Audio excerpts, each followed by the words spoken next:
Ang Fort San Pedro ay isang military defense structure sa Cebu, na itinayo ng mga Espanyol sa ilalim ng pamumuno ni Miguel Lopez de Legazpi, ang unang governor of the Captaincy General of the Philippines noong Spanish colonization.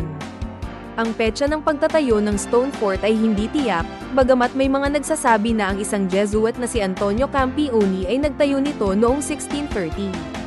Ang Fort San Pedro ay matatagpuan sa lugar na ngayon ay tinatawag na Plaza Independencia, sa Pier area ng Cebu City. Ang orihinal na fort ay gawa sa kahoy ang itinayo pagkatapos ng pagdating ni Legazpi at ng kanyang ekspedisyon. Ganoon pa man, noong unang bahagi ng ika-17 siglo, isang stone fort ang itinayo upang itaboy ang mga Moro rebels.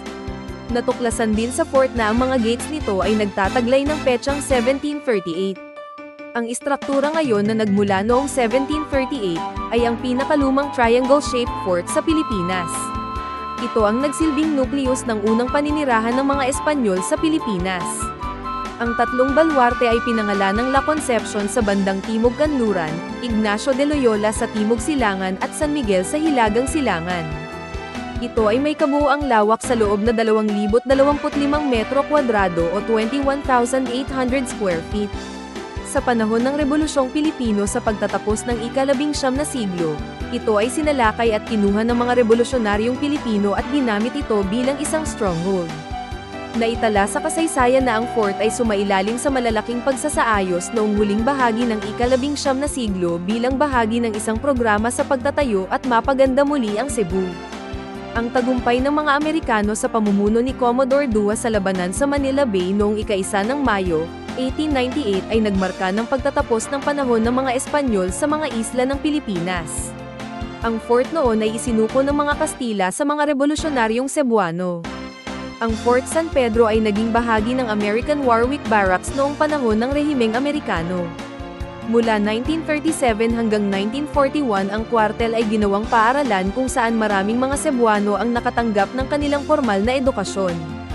Noong World War II magmula 1942 hanggang 1945 ang mga residenteng Hapones sa lungsod ay sumilong sa loob ng mga pader ng labanan upang palayain ang lungsod ng Cebu mula sa mga puwersa ng Imperial Japanese.